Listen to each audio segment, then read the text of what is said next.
Once I read this story, and in this story, it's actually written by Leo Tolstoy.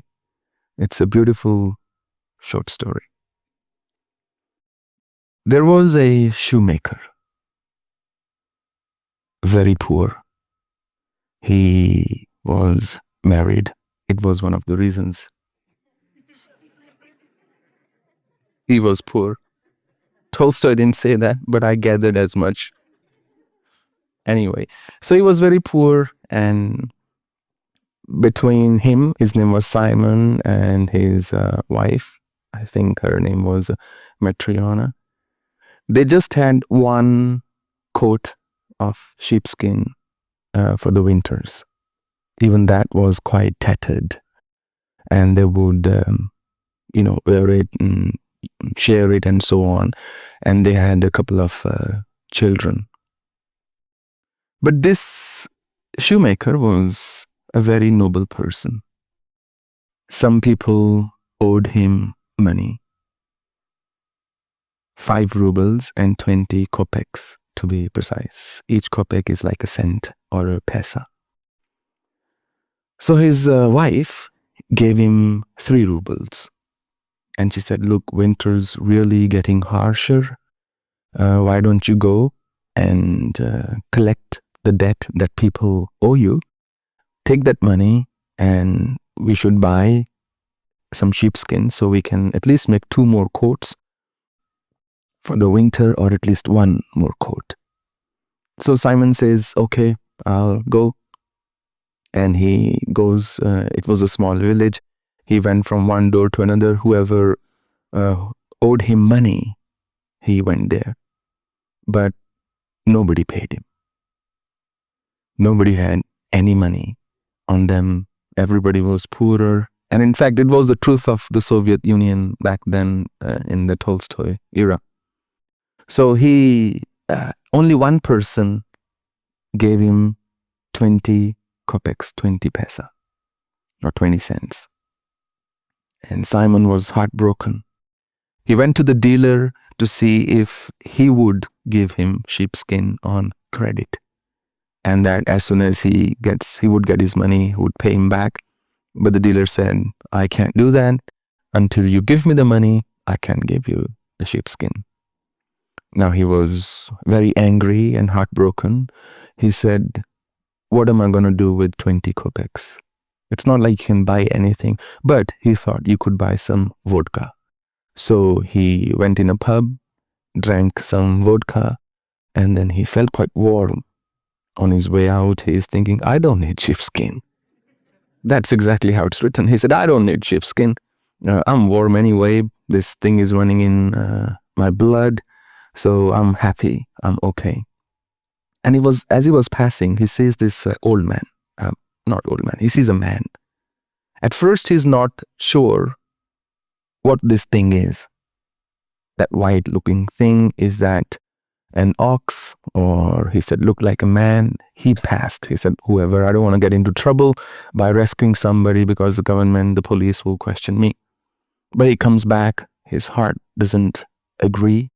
He comes back and sees that this was in very harsh winter, a naked man lying there. And he gives him his coat. He shakes him and wakes him up. So I'm shifting between present and past tense. Excuse that. That's my storytelling. So he woke him up and he says, look, what's wrong? He said, I'm hungry. And he said, okay, take this. He gives him his coat. And he says, here is a pair of socks, and I have a pair of boots. You wear them. And why don't you join me and come to my home with me? And he says, who are you, basically? What are you doing here? He said, I can't tell you that. All I can tell you is that God has punished me. And that's why I am here. He said, okay. When he goes home, Simon his wife says, "Where is the money?" He said, "Nobody gave me." "Where is the sheepskin?"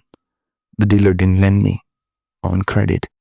And she's furious. She said, "I can smell you are drunk and you've brought a drunkard with you, a good for nothing fellow. Here we have no money. We don't have money to even bake a loaf of bread. And you've brought one more person with you. This is just unbelievable." So he tries to tell her, "Don't wag your tongue, woman." That's how Tolstoy wrote in translation.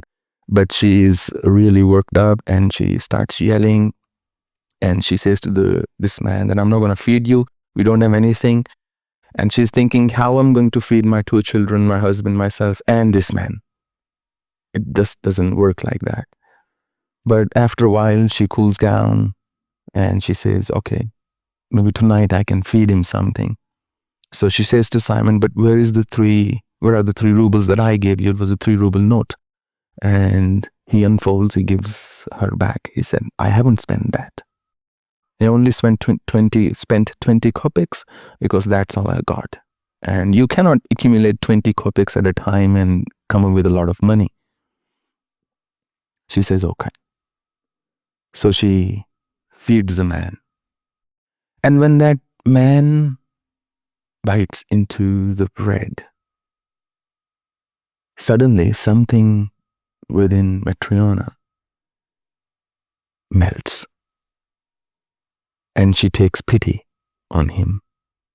And she feels this softness inside her.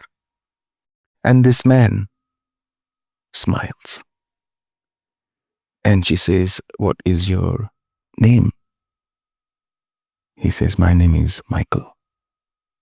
"And what's wrong?" He said, "I cannot tell you that. All I can tell you is that God has punished me."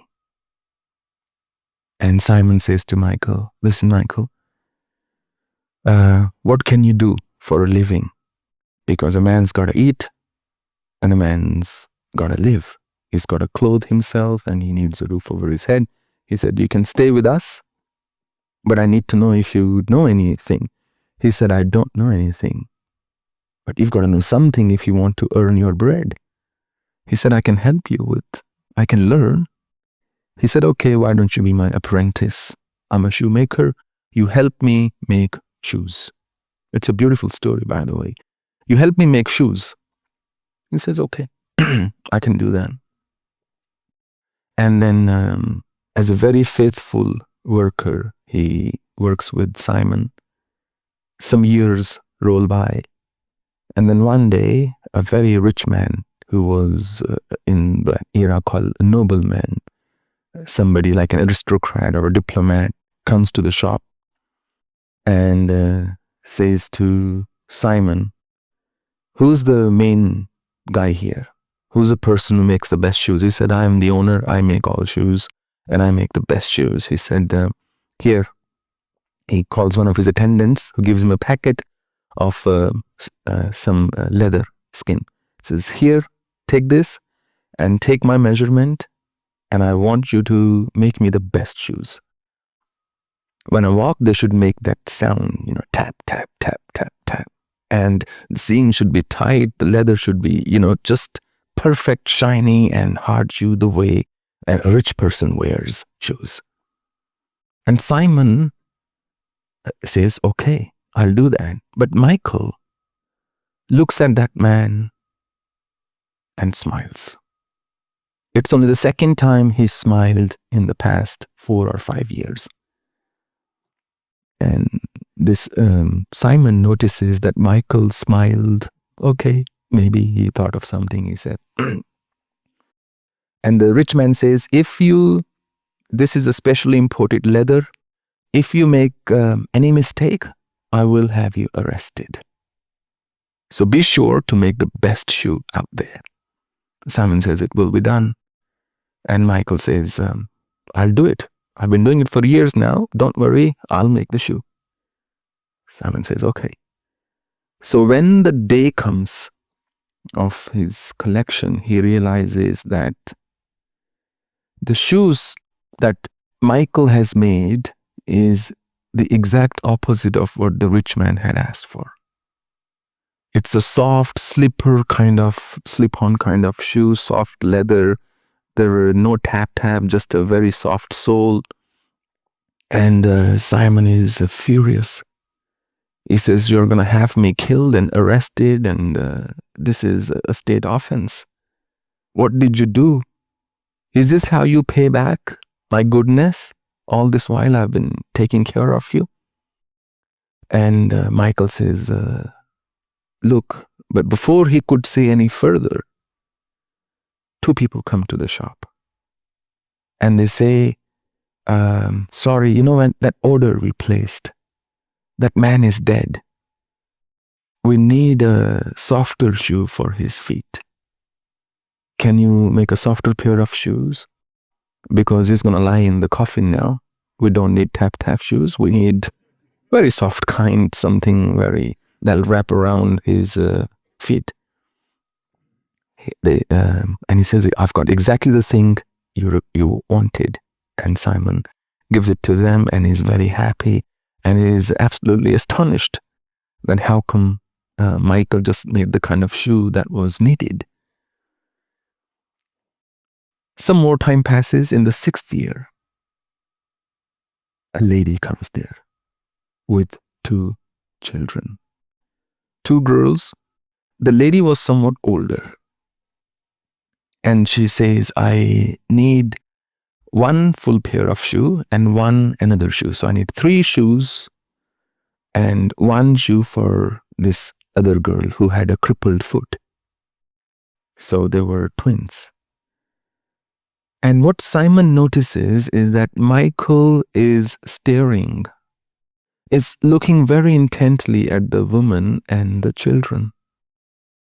And Simon is thinking, why is this guy looking?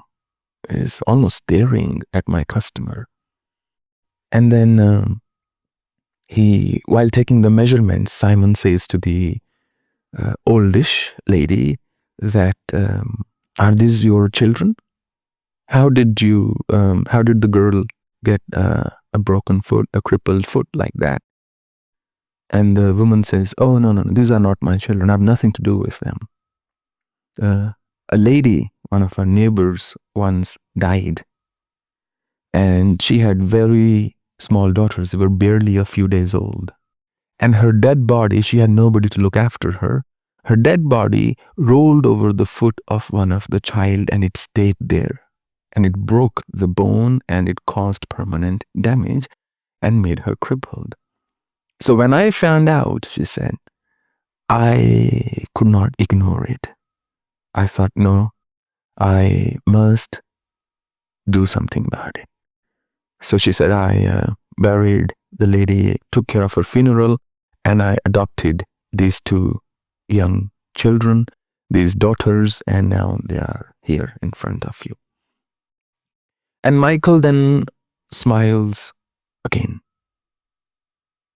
the 3rd time. And when that lady goes away, Simon and Matryona, on that evening, he says to them, "Look, thank you very much for taking care of me. It is time for me to go now." They say, "But who are you?" And then they see this light emanating from Michael.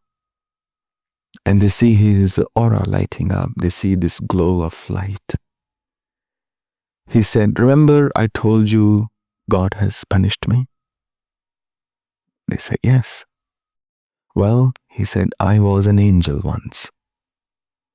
And my job was sometimes the job of a reaper. I had to take the souls back to the place they belonged. And one time, 6 years ago, God sent me to take the life of a woman." He said, "I went there.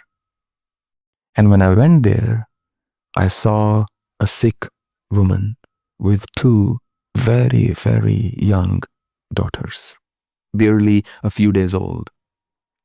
And when I was about to take the soul, the spirit out of that woman, she said to me, 'Please, I beg of you, please don't do this. Because who will take care of my daughters? What will happen to my children? I live here all alone. Nobody would find out for maybe weeks and months that I'm dead. And my children, my 2 daughters, will also die then.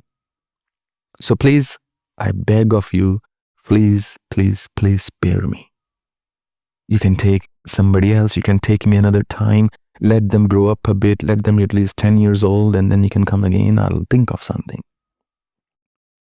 He said I could not muster the courage to take that woman's soul. So I went back to God. And God said, you've come back empty-handed. Where is the soul you were supposed to bring? I'm sorry, I couldn't do it. It was very painful. She's got 2 young daughters, barely the infants. Who's going to take care of them? You must be punished, God said. You are interfering with my work. I know what needs to be done where. You don't have the right to make that decision. So I will now send somebody else to take the soul, but you now have to live on that planet as a mortal human being. And that is your punishment, and you cannot come back until you find the answers to 3 questions. The day you find the answer, you can come back. You will gain your wings back.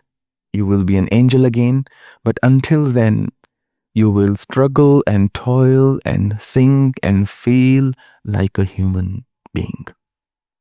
And those 3 questions, God said, are: what dwells in man?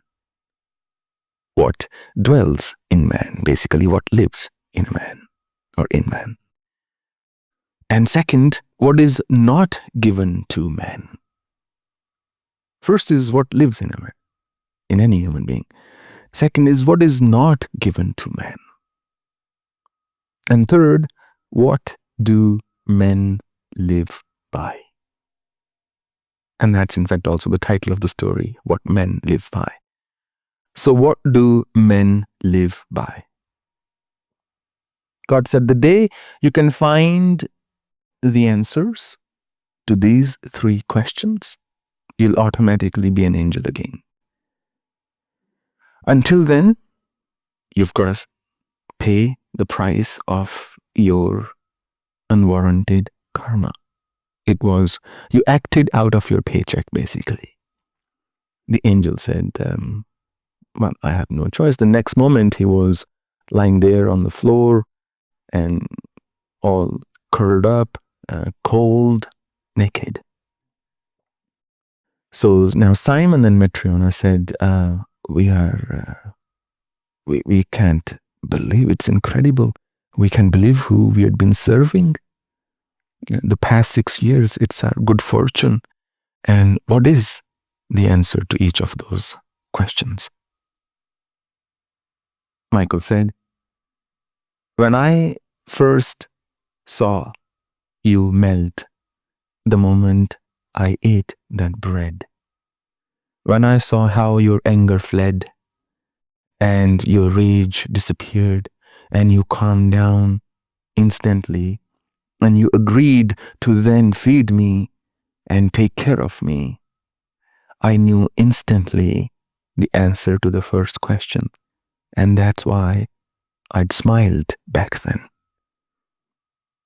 He said, love is what dwells in man's heart. Love is what dwells in every person's heart. It's when we feel that love for anything, we feel alive. In fact, Tolstoy, I think, goes on to write something like this in the story, that the only difference between death and life is that feeling of love. When you feel that love, you're alive. Maybe that close connection between live and love. The second question, he said, what is not given to man? As a race, what is not given to humanity? He said, I had smiled when I saw that rich man come and yell and bark orders at you that he wanted a shoe of a certain kind. I looked over his shoulder and I saw the messenger of death there. I knew that very moment he had not more than 2 months to live. And here he was telling you, I would have you arrested and put in jail for 2 years if you don't do this properly. He said, what is not given to a man is the knowledge of his needs. He does not know what he actually needs. People think they know what they need. Everybody thinks I know what I need, and therefore they work towards that need. And when they work towards that need, as soon as it's fulfilled, they find I actually need something else, or I need something more, or I need something different, or this was not what I needed to begin with. So that wisdom to know what you actually need is not given to you as per the story. It's something that dawns on us gradually, and we realize all these needs and wants and desires and ambitions and goals and so on, they're all futile. That there is not much sense in it. That when we go out trying to be more famous and more known or richer and so on, ultimately, all of this actually has very little meaning, if any.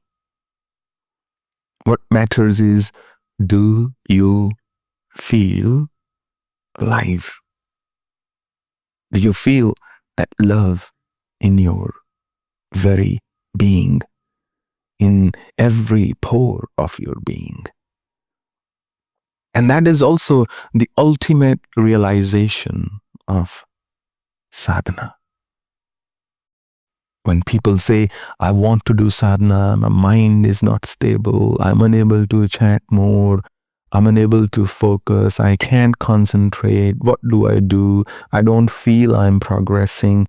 That is because, my friend, you have been missing the point entirely. If you don't fill yourself with love for everything, everyone that comes to you in your life, you are not spiritual yet. And that is really the only thing you have to work on. It is all the people I don't like. How do I fill myself with love for them and make them aware that that's what I feel for them now? It's important. It's not like, as long as they don't know, I'll be okay. I don't want them to know that I have forgiven them or I now love them. I'm going to maintain my distance, and I'm going to keep the whip in my hand. And that is missing the point. So the angel, Michael in this case, said the third question God had asked me back then. It was, what do men live by? What is it that we live by? When somebody says, I want to die, when somebody says, I don't have the desire to live anymore, usually what you will find is they have lost the desire to love anything. They don't feel loved anymore in their lives. When you feel you've lost love, when you feel you're not being loved anymore, the desire to live goes away. So he says, all men live not by care for themselves, but by love. And this is where the ignorant are separated from the wise ones. This is really the difference between the wise and the otherwise. And, and it's not an original, I read this sentence somewhere. So the thing is, the wise people or wise people know that it may seem to me that when I care about myself, I am happier. But the truth is, I don't live longer. My soul doesn't flourish. My very consciousness is not nurtured. I don't feel happier because I'm taking care of myself. On the contrary, it is when I take care of somebody else and their happiness makes me happy. It's the joy you get when you see a child laughing or your loved one happy, or see them, rejoicing in something that makes you happy. And even in a relationship, when we say it's not working, what is happening? One is happy, the other is not as happy. And usually, both are trying, one way or the other, to make each other happy. Because they feel more fulfilled, they feel in control when the other person is happy. So this thing of love is actually non-negotiable for somebody, for anybody who wants to progress spiritually. And Tolstoy goes on to say, in fact, throughout his life, you might know he was a very rich man. He held huge parcels of land, and he had a religious awakening later on in his life. And he, in fact, acted even as a guide to Mahatma Gandhi and Martin Luther King.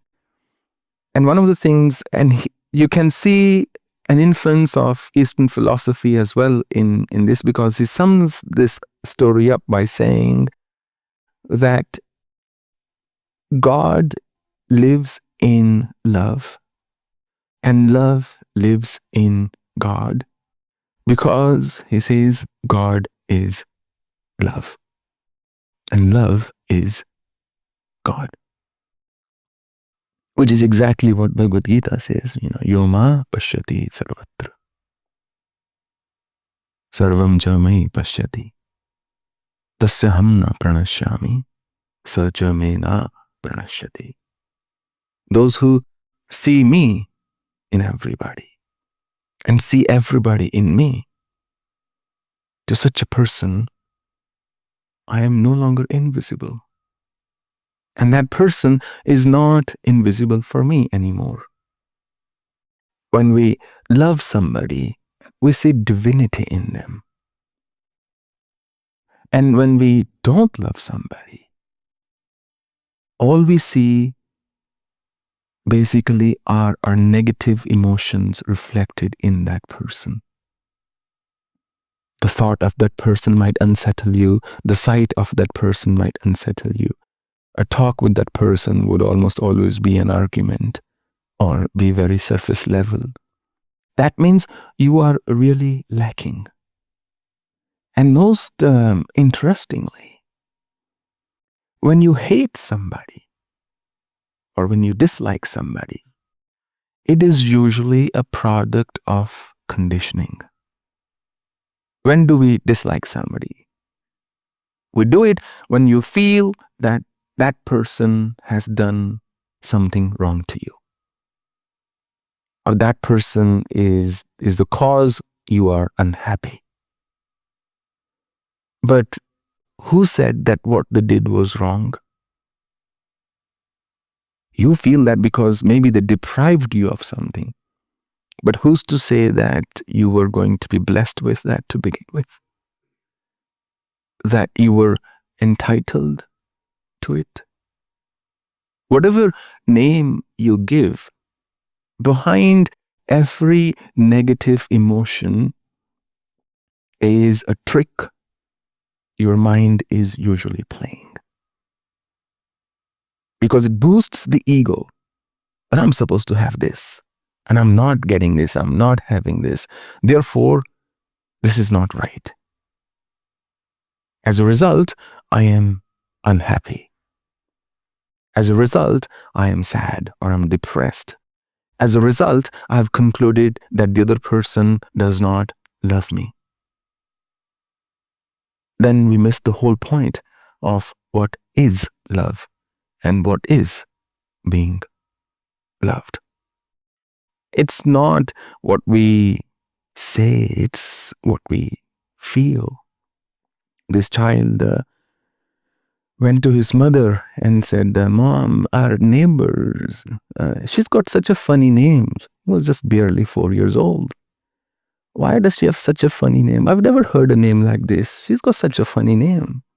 And the mother said, Why, son, why do you say that? I don't think Kamala is a funny name. Oh, but Dad calls her darling. I've never heard that name before. So you can call whatever you like. You can call whatever you like. The truth is, it's not so much about the words as much as it is about what you actually mean. In any relationship that you have with yourself or with the world, everybody is smart enough to feel what you are saying behind your words. It's not the absolute tumbling out of words from your mouth that matters. It's the tone in which it is conveyed. One time I got somebody shared this thing, Sri Ravi Shankar's a brief clipping, and he was saying something beautiful. He was saying that when you go out of a plane, there is a flight attendant there who's saying, thank you very much, have a nice day, thank you very much, have a nice day, have a good day, thank you for being with us. But you don't feel anything, he said, when you hear it. You know, they are simply doing it as a matter of, it's their job basically. They're simply doing their job. You don't feel they mean it. But when your mother, he said, when you're going for an exam and she says, good luck, have a nice day, okay, take it easy and so on, you feel that love. Those words mean something entirely different to you.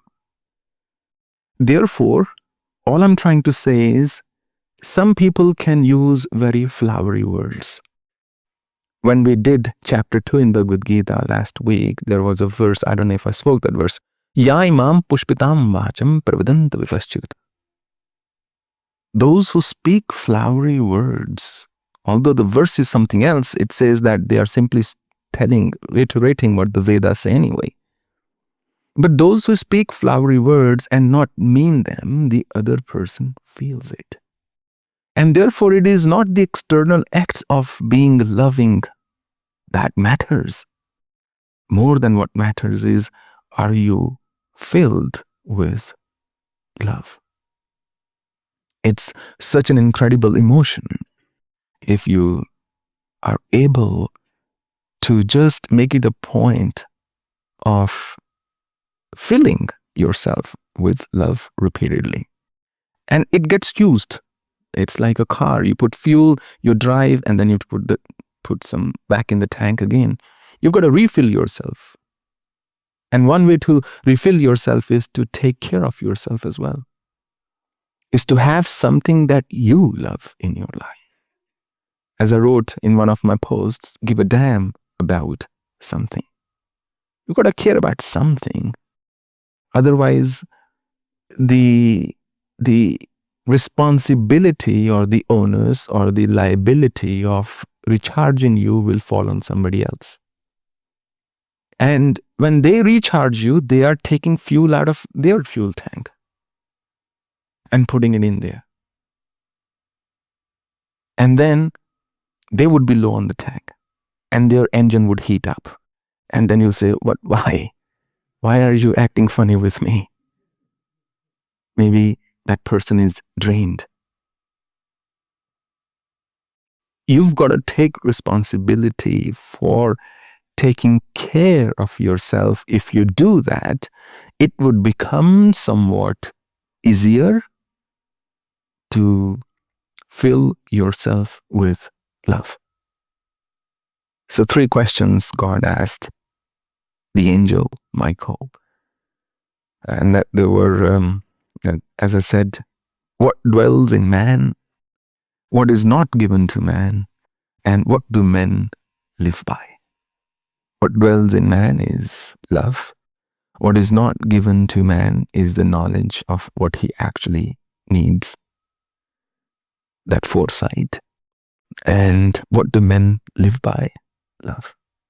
Now, if the angel was smart, I would imagine he would have gone back and said, God, now these are only the 3 things you need to do. People will take care of themselves. Why don't you fill them with love? You're filling them with blood and other things when you make them. Why don't you fill them with love? How hard is it? Why don't you give them the foresight and the wisdom?